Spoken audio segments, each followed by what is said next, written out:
сәлем баршаңызға. Бүгін сіздерге осындай тамаша болып шығатын торт жасап үйретемін. Бұл торттың шығыны бар болғаны 1000 жарым теңге. Бірақ өте дәмді әрі керемет болады. Рецепті толық әрі нақты білу үшін видеоны соңына дейін қарауды ұмытпаңыздар.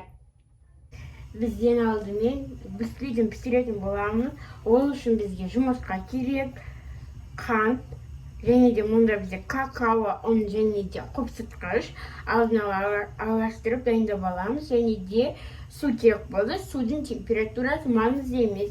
Мен кәдімгі колонкадан суды ала бердім. Кез келген температурадағы су жарайды. Ең алдымен тортымызды жасауды бастаймыз. Ең алдымен жұмыртқаларымызды жарып аламыз. Және жақсылап миксерлейтін боламыз. Ең алдымен 1-2 минуттай миксерлесе жеткілікті. Мен 2 минутта миксерледім. Енді қантымыздың барлығын бірге салып жібереміз. Және де миксердің ең жоғарғы жылдамдығымен қозғайтын боламыз.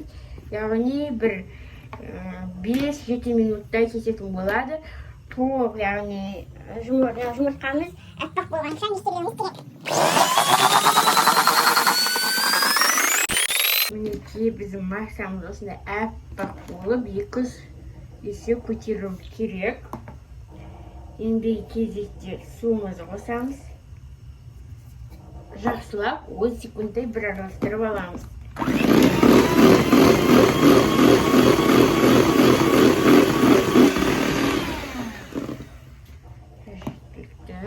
Ендігі кезекте осы кезде пешімізді 180 градуста қыздырып қоямыз.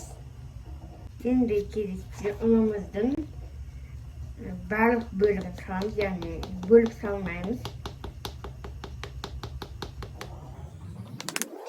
Ендігі кезекте бірыңғай масса болғанша миксердің орташа жылдамдығында яғни араластыратын боламыз. Мінекей бізде осындай шоколадты масса шығады. Аздап осындай сұйықтау масса шығу керек бізде. Енді кезекте пісіретін боламыз. Мұнда менде форма 22 диаметрде. Пісіресіздер. Енді 180 градуста қызып тұрған пешімізде 25 минут жарты сағат көлемінде пісіріп аламыз. Әркімнің пешіне қарай әртүрлі пісуі мүмкін. Яғни толық пісіп шыққанша пештің бетін ашпаймыз. Себебі бізде бисквит көтерілмей қалуы мүмкін. Сондықтан 25 минуттай пештің ауызын ашпай жақсылап пісіретін боламыз. Біздің бисквит піскенше кремді әзірлейтін боламыз. Ол үшін бізге сүт керек. Сүттің тағы да температурасы маңызды емес. Және де сары май керек. Сары май бізде бөлме температурасында болу керек. Жұмыртқа керек. Қант. Және мұнда менде қойытылған сүт және де варенка. Сіздер тек қана қойытылған сүтті де алсаңыздар болады. Егер шоколадный дәм қаласаңыздар, аздап варенка қосуға да болады. Ең алдымен ыдысымызға қантты, жұмыртқаны, сүтті және де қойытылған сүтті және варенкамызды салып жақсылап миксерлейтін боламыз. Миксерлеу керек яғни бір масса болғанша. Мінекей мен араластырып алдым. Енді ұнымызды саламыз.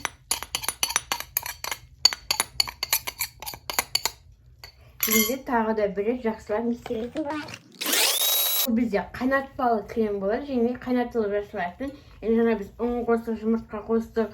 Ұнымыз енді қоюланғанша, яғни отқа қоюға болатын ыдысқа құйып, яғни қоюланғанша қайнататын боламыз. Мен осындай табаға құямын. Енді табаға құйып алдым. Енді біз баяу отта бір 7-10 минуттай креміміз қоюланғанша қайнататын боламыз. Мінекей біз кремді міндетті түрде араластыра отырып, жақсылап қоюланғанша отта ұстауымыз керек. Яғни араластырып та отыруды ұмытпаңыздар. Осылай міндетті түрде астына жақсылап араластырып отырыңыздар. Нәтижесінде бізде осындай қою крем пайда болады. Енді біз жаңағы ыдысымызға қайта саламыз. Енді кезекте жаңағы сары майымызды салып, жақсылап толық масса болғанша, яғни бірыңғай масса болғанша миксерлейтін боламыз. Мінекей бізде осындай масса шығуы керек.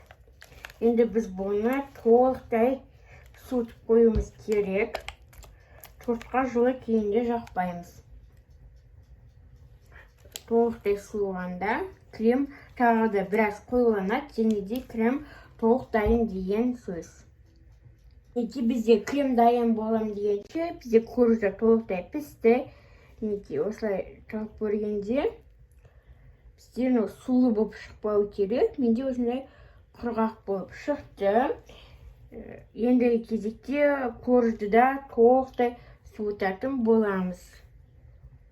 Толық су бітпейінше формадан босатпаймыз. Яғни шашылып, үзіліп кетуі мүмкін. Толықтай осы формада тұрып суы керек. Енді кезекте біздің жаңағы коржымыз, креміміз суып біткенше біз бетіне жағатын, яғни шоколадты глазурь әзірлейтін боламыз. Ол үшін бізде қаймақ, какао және қант және сары май керек болады.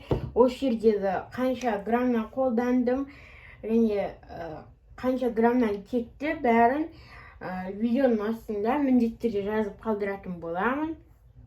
Енді кезекте глазурымызды жасап бастаймыз. Ең алдымен осындай отқа қоюға болатын қатты асқа қалың ыдысымызға сары майды салып алатын боламыз.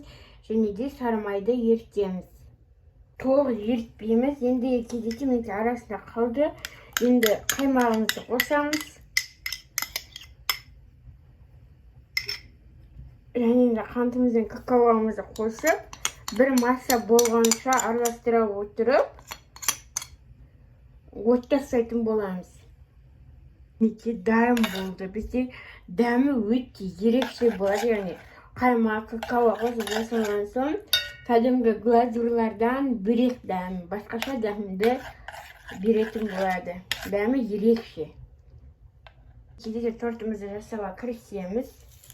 Бірінші алдымен ыдыстан толықтай босатып аламыз. Мінекей бізде корждың биіктігі осындай болып шықты. Керемет болып пісіп шықты. Енді осы коржды теңдеуішке бөлетін боламыз. Мінекей мен теңдеуішке бөліп алдым. Бізде мұнда видео болғандықтан бұл әлі де толық суымады. Себебі суына бір жарым сағаттай керек. Біз видеода 10 сағат күте алмаймыз. Сондықтан қараңыздар осындай үгітіліп тұрады. Егер толық суыса, бұлай үгітілмейді. Жасауға кірісетін боламыз. Мінекей бірінші коржды салып алды. Енді кезекте кремін салатын боламыз. Мінекей крем бізде аздап қоюланған. Суды бізде крем толықтай суытып алуымыз керек. Және де жарты кремді осындай саламыз.